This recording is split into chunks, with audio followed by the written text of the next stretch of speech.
It is clear to see the city of Englewood has a transparency problem. 4 days after a man was shot and killed, police won't say if they did it. Police claim that they exchanged fire with a different man inside the same house. And no one from the city appears to be questioning what happened. Marshall Zellinger has plenty of questions. Englewood has 7 city council members, including one they picked to be mayor. Hi, Mayor. It's Marshall Zellinger at 9 News. I left messages with 5 of the council members who listed their phone numbers online. Hi, Councilwoman. Hi, Councilman. Hi, Councilwoman. This is Marshall Zellinger at 9 News. And I emailed all of them. I did get through to the city's communications director and requested an interview with the city manager. I'm still waiting to hear back on that.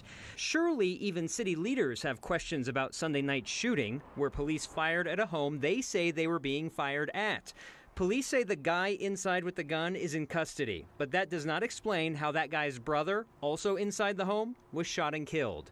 The guy they arrested, Phillip Blankenship, is being held on attempted first-degree murder, not murder. So who shot his brother? This morning, Englewood Police Chief Sam Watson posted online a recorded, edited video statement. What he describes is different than the original news release put out by his department the day after the shooting. The release says that at approximately 7:39 p.m., officers responded. When officers arrived on scene, they were met with gunfire from inside the home. In his recording, the chief presented 28 additional minutes between officers arriving and gunshots. Officers arrived and were able to get the reporting person and another family member out of the house into safety.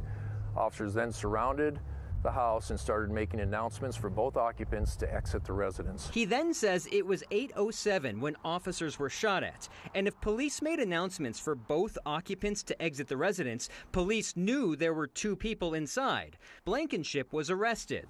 We still don't know who shot his brother.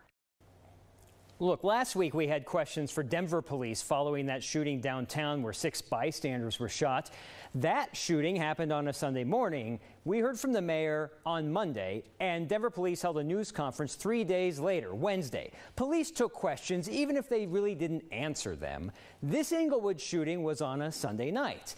It's 4 nights later, Thursday. And we either have no city response or a sanitized city response from the police chief. I mean, what would the harm be in somebody from the city coming out and saying, we're invested in keeping people safe, we want to know what happened too? I don't know from the city standpoint. I can't answer that because nobody got back to me. On the police side, I did speak with a police spokesperson as I tried to convince, come on, let us get an interview with the chief. He told me the CERT team, the special investigative team, hasn't conducted all the interviews with everyone involved yet, so that kind of limits what the chief could even talk about, which has me wondering why it's been 4 nights and not everyone's been talked to yet. That would not necessarily happen in a civilian versus civilian shooting. Well, like Marshall Zellinger, questions are not going away. Thank you, Marshall.